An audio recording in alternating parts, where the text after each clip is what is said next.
10x your service design offering with Smaply. Take 20% off any order with This Is HCD 20 off. Let's superpower you and your design team's potential. Sign up at smaply.app. Enjoy the episode from your friends at Smaply, helping support This Is HCD podcast. Whatever you're doing, and this is outside of your career as well, which is to always have your optimism, always be proactive in everything that you do, and make sure that in all these pursuits that you're going on, keep your compassion for other human beings. Those are the three biggest things: being optimistic, proactive, and compassionate. And the rest of it figures itself out.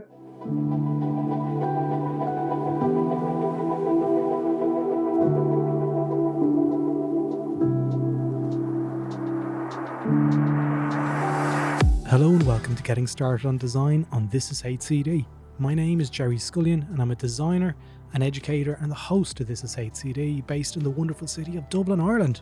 Now in this episode I chat with John Foley, a service designer originally from Ireland but now based in London working with Livework Studio. And we chat about what the experience was like leaving university. John went to Maynooth University in Ireland, then working as a design researcher, and how John made his own look. We chat about that in great detail, okay? We chat about the portfolios that John has had or has not had in that case, and also the interview process for Livework. It's a good one. Let's jump straight in. John, a very warm welcome to Getting Started in Design. How are you doing? I'm doing well. Looking forward to Christmas coming up and going home.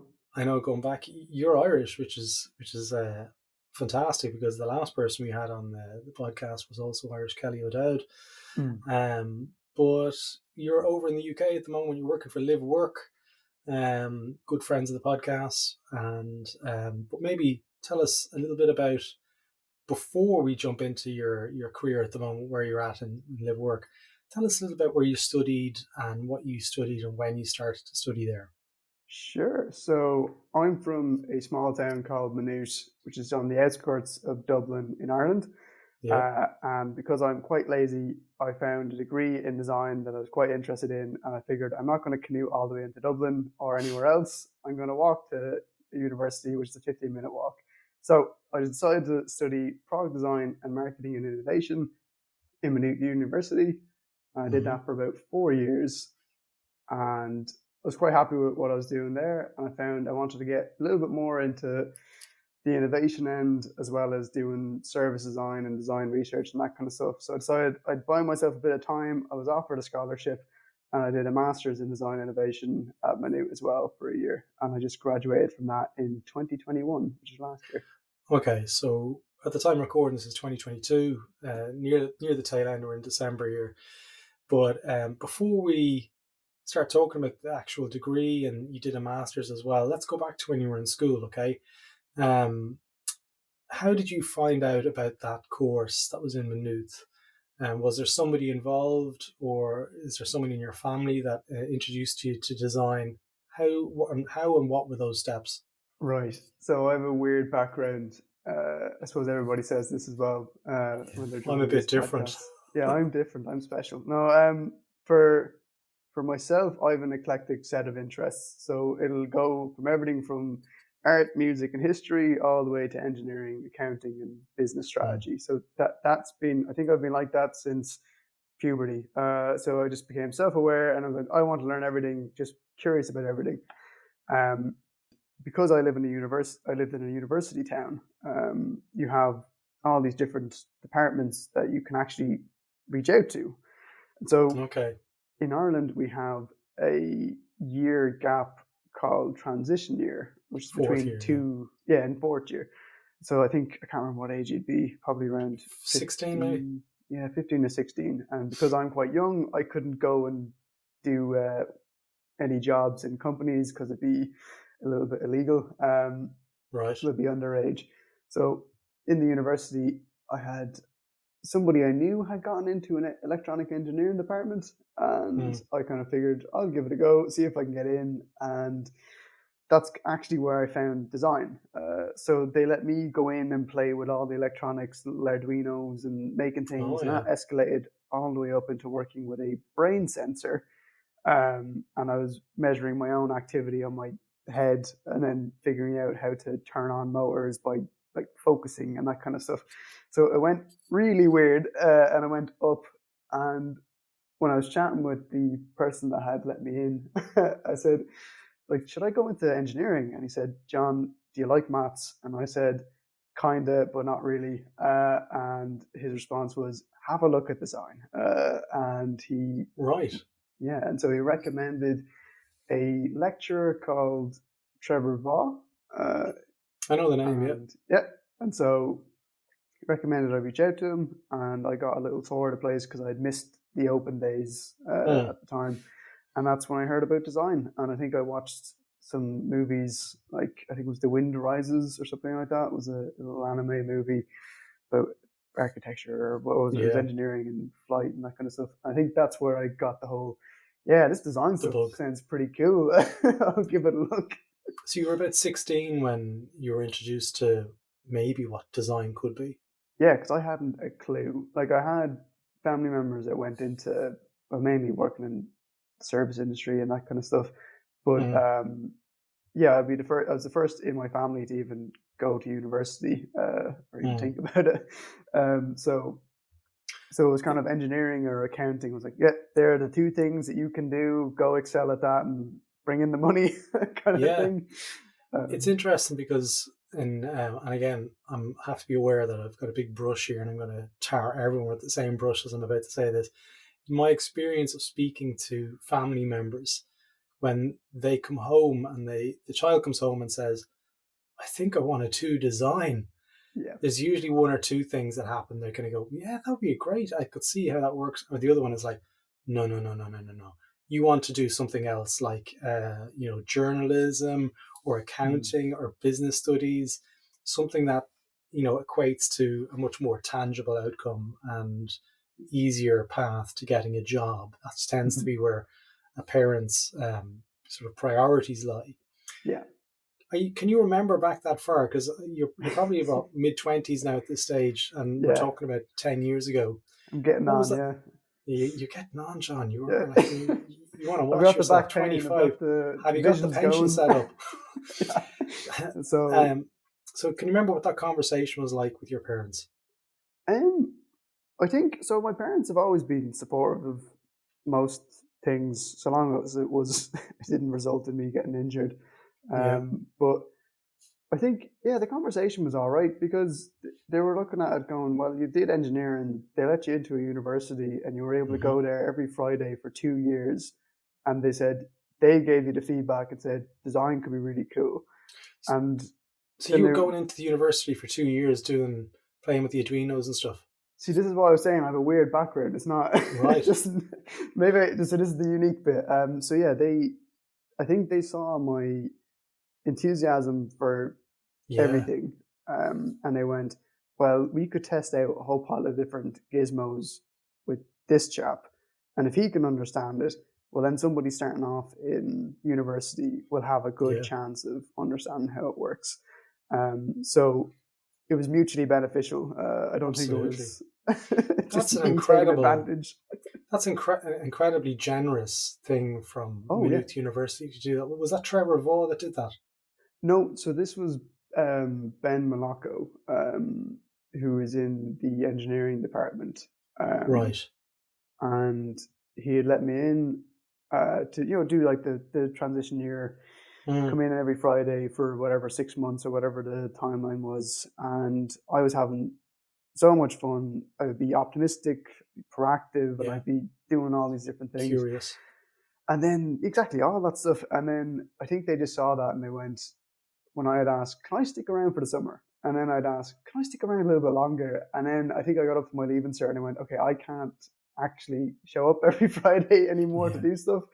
I need to pass my exams so I can actually get into university. And so they were like, John, it was lovely having you. And that's kind of, what I found is there are hundreds and millions of generous people out there. It comes down to yourself bringing that energy, bringing as I said, the optimism, the proactiveness, and I suppose a degree of compassion as well when you're interacting with people. And then all of a sudden you just get lucky. You get offered stuff because you've generated that luck, I suppose. Absolutely. So you showing that level of enthusiasm and curiosity really probably mitigated a lot of those kind of fears your parents had as in like, is this the right thing for him to get into? Because you were already kind of doing it. You were already, Yeah. right, Ma, Dad, I'm off. I'm going into university today. You're like not finished school. So you're a little bit of a Doogie Howser in that sense. You're a high achiever from a young age. Is that fair to say? Probably. I suppose high achiever. But it sounds like I didn't even think of it that way. I mainly looked at it and went, this is interesting. This is cool. I'm going to give this a go, and they'll have to kick me out. It's the only way I'm getting out now. But I know when I reflect back to my own 16-year-old self, I wasn't confident enough to walk into university because they were much older than me. Those people were much older than me. Same.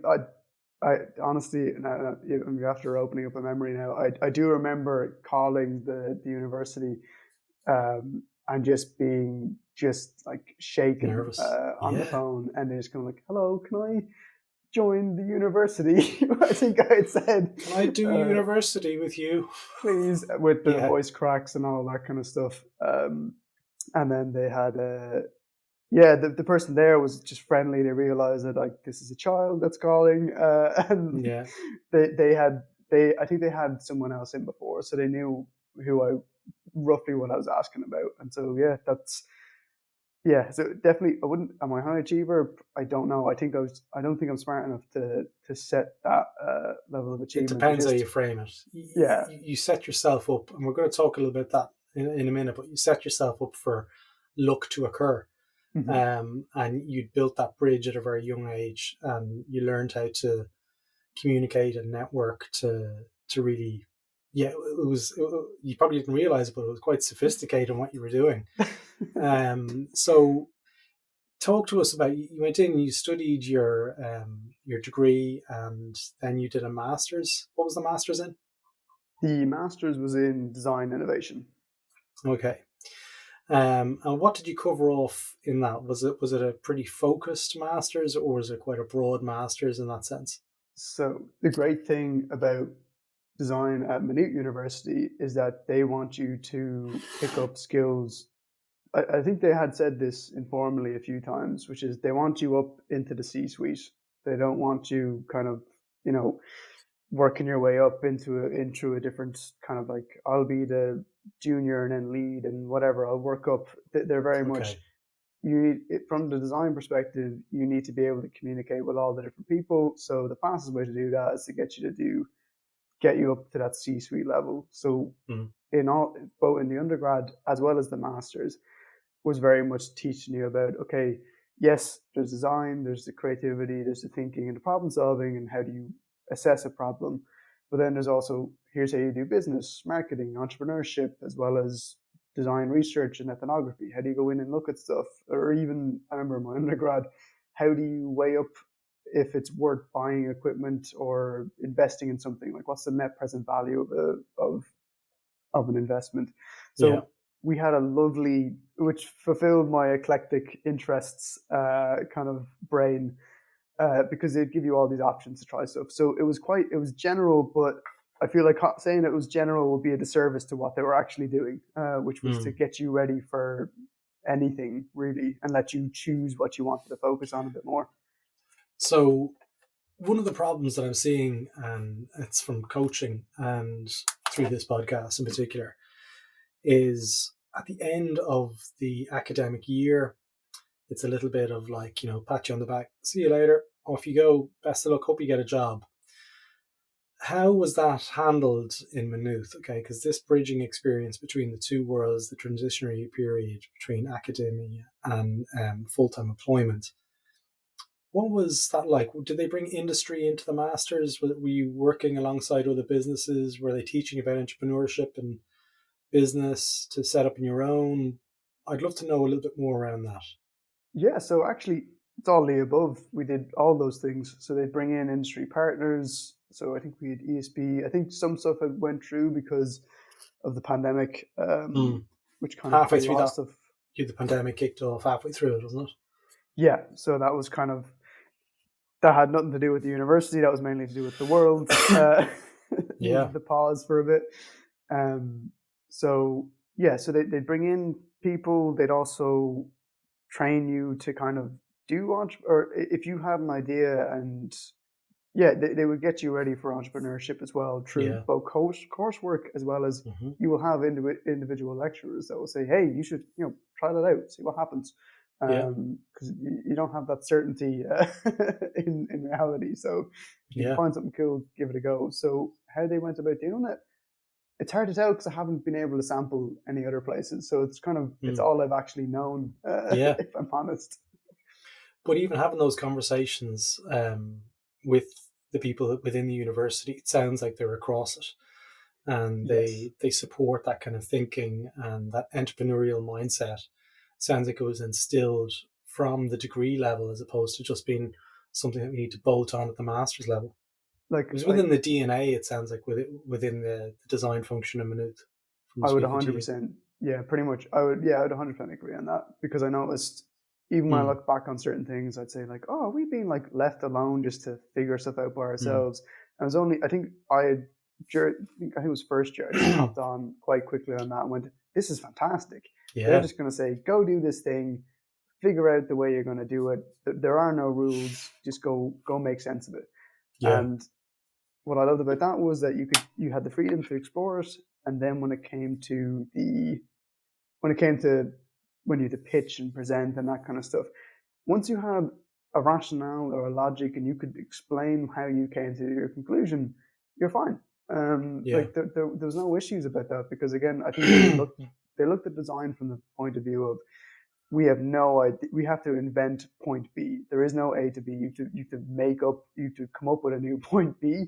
I suppose that, as I agree, was there from the very beginning. So the master's was just speaking with more experienced people in the course. Yeah. One of the things when I look at your LinkedIn profile was the continuation of the relationship with Maynooth. You ended up working in Maynooth. Yeah. Is that the same for all of your class, or is that just a case of a select few? Or walk me through what that looked like. I'm trying to think. I think there's one or two. Like this is something I've noticed as well when you're doing coursework, is that your lecturers have worked in industry, or they are in industry, and they will have gigs, freelance stuff. They'll have their own companies or whatever it is. And if you're showing up to university every day, you're doing great work, you're positive and good to chat with, it's just a matter of time before they will probably go to you and say, look, I've got a little project here. Could you help me out on it?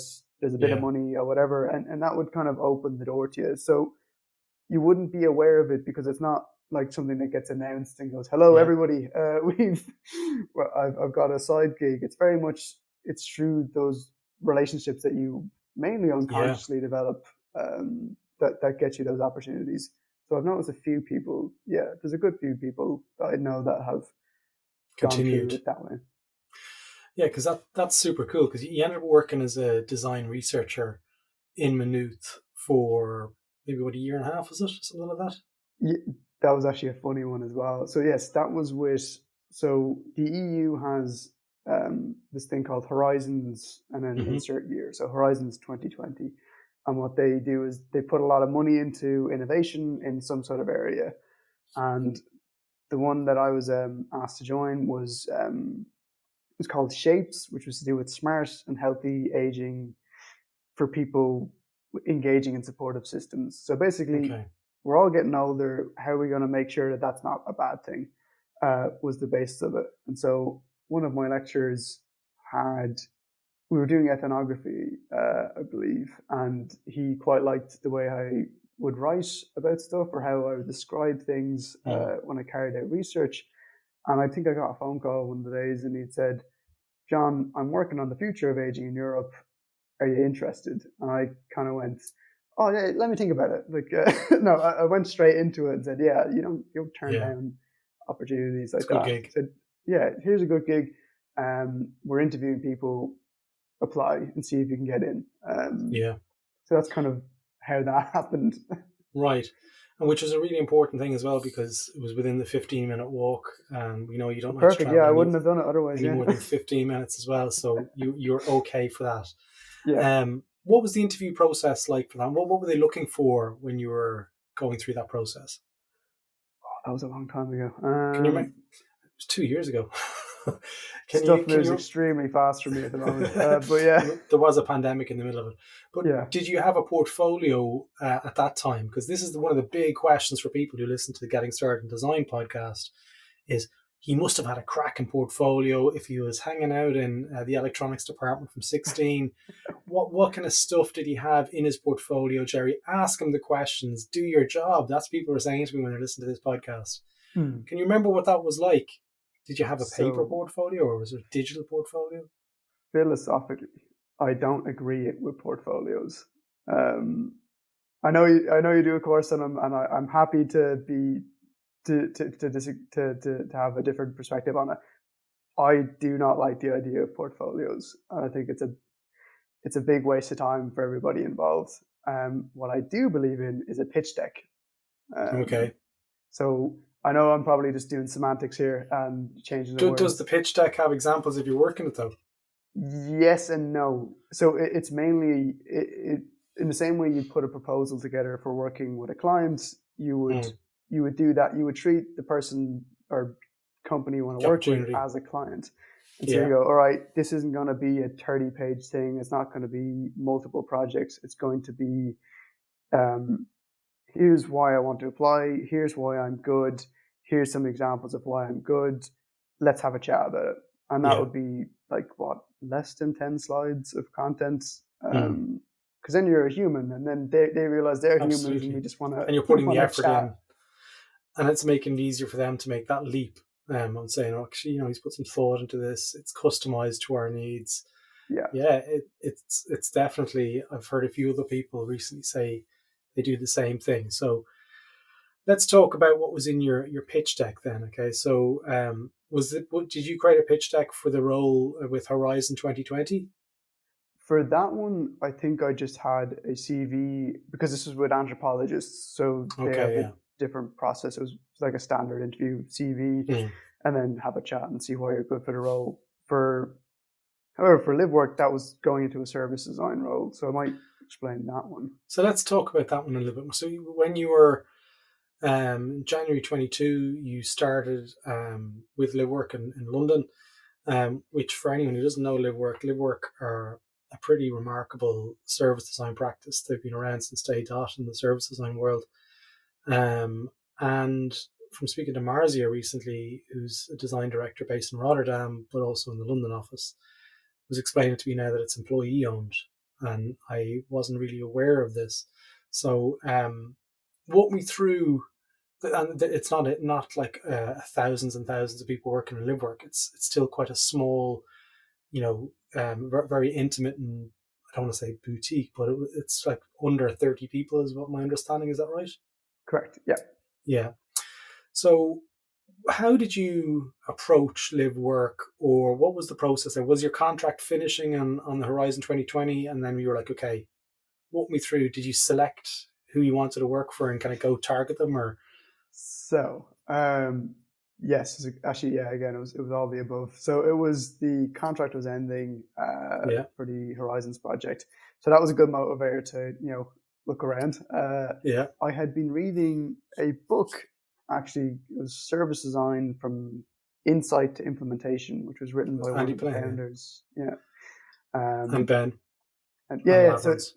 So I had read that book because I was kind of getting ready to do freelance, actually. And that was a good book that gave, for once, it was a design book that I think went through, like, this is how much we charge for certain things. I went, all right, this place is pretty cool. And I think there was a project that they'd done and it was reducing long-term unemployment somewhere in the UK. I went, all right, they're doing something important. They're able to explain themselves, and they're giving me information that's useful. I'll keep an eye on them in the future. And I think I saw a post somewhere on LinkedIn by one of the directors. I think it was Bim.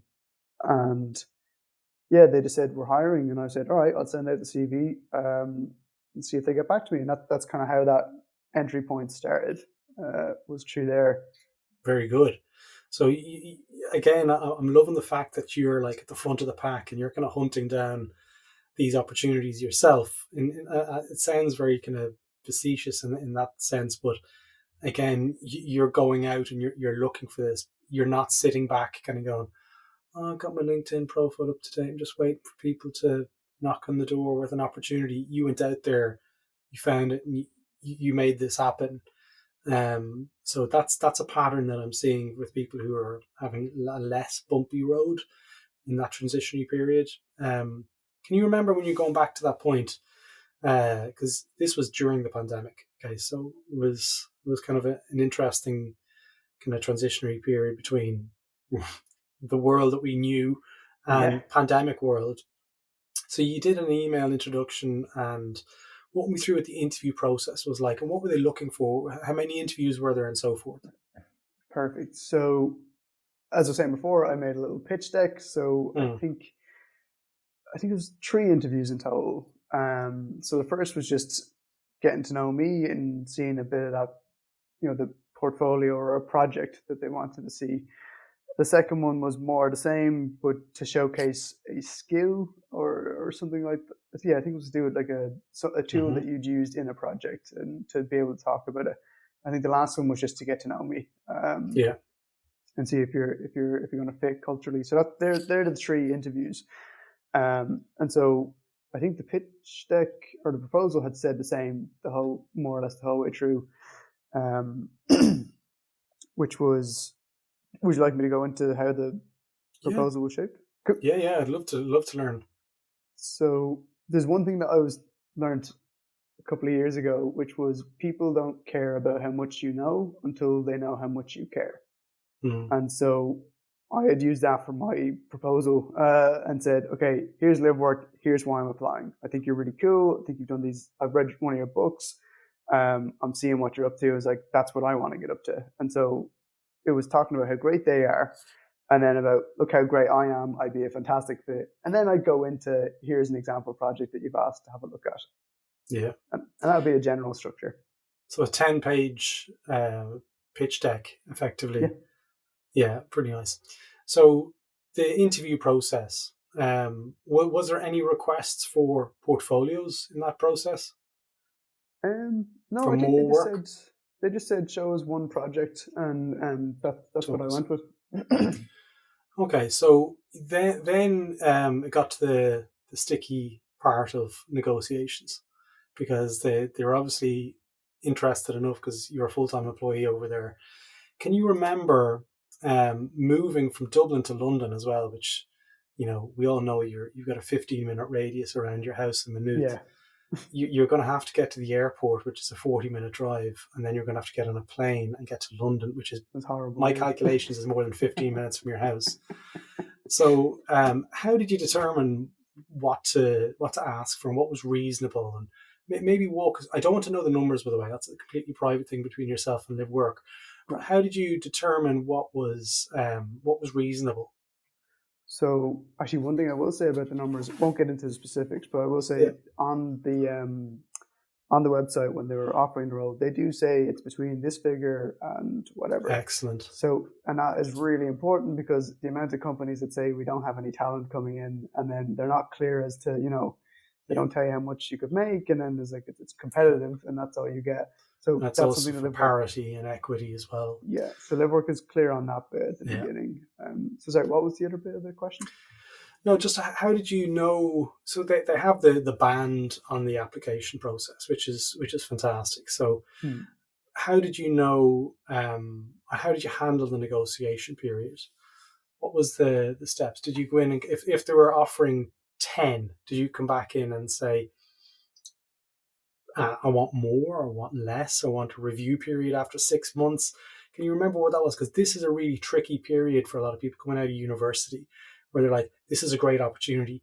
I really want this job, okay? And I'm prepared to do it for nothing almost. Never do that, folks. But I want to know what that process was like, because that's really, it's a tricky one for a lot of people. So I didn't negotiate because the figure was perfect. It worked for me. Yeah. Wasn't going to push any further on it. Mm-hmm. I agreed with the assessment on it. Because again, I'm still really new to this whole career malarkey kind of stuff. So what I did do beforehand, though, was know what I needed up front. So I ran my own figures. I looked at how much the average rent would be, how much I'd have to spend each month. And I knew, okay, this is how much money I would have I'd have to get just to break even. And it was definitely above that. So that allowed me to kind of go, okay, well, the figures work out. So I don't really care much for getting into the negotiations. I was happy enough to move in.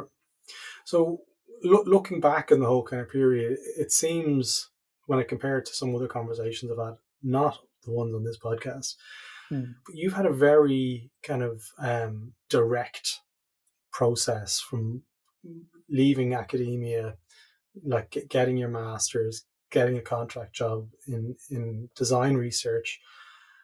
And then it just seems like, a couple of months later, you've landed a really good gig in London with one of the best service design agencies in the world, or practices in the world. What advice would you give to people? So if you've got a little brother, say, who's looking to do the same thing as you, can you think of the 3 things that you bring to the table that you're like, if these are the 3 simple rules that worked really well for me, can you think what those 3 simple rules might be, John? So yes, there's definitely 3, which was whatever you're doing, and this is outside of your career as well, which is to always have your optimism, always be proactive in everything that you do, and make sure that in all these pursuits that you're going on, keep your compassion for other human beings. Those are the 3 biggest things: being optimistic, proactive, and compassionate. And the rest of it figures itself out, because it's all just a numbers game, and you'll come across all these great things just simply existing in the world. There are hundreds of millions of opportunities. So those are the 3 things that will help you. Yeah, they're 3 great rules. So what I'm going to do is, John, first of all, I'm going to thank you for giving me your time and your energy and your openness and your honesty. Put you on the spot with a couple of those questions. If people want to reach out to you, I can put a link to your LinkedIn in there. Do you have a website? No, not at the moment. I'd say the LinkedIn would probably be handy enough. Is the best way for people to get in touch with you. Indeed. John, listen, look, if I don't get a chance to say it now, have a great Christmas. I know you're coming back to Maynooth.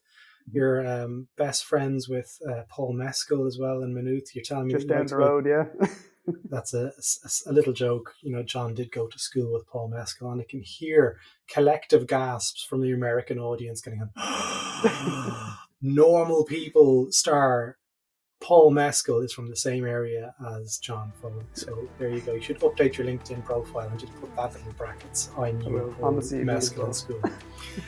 Listen, thanks so much for your time. So there you have it. That's all for this episode. If you like this episode, feel free to visit thisishcd.com, where you can access our back catalogue of over 100 episodes, with episodes related to service design, product management, design research, and much, much more. Now, if you're interested in design and innovation training, feel free to check out our business, thisisdoing.com, where you can join online classrooms and learn from the world's best design and innovation leaders. Join the This Is HCD newsletter, where you'll receive updates from the network, and also, if you're interested, apply to join the Slack community on thisishcd.com. Stay safe, and until next time, take care.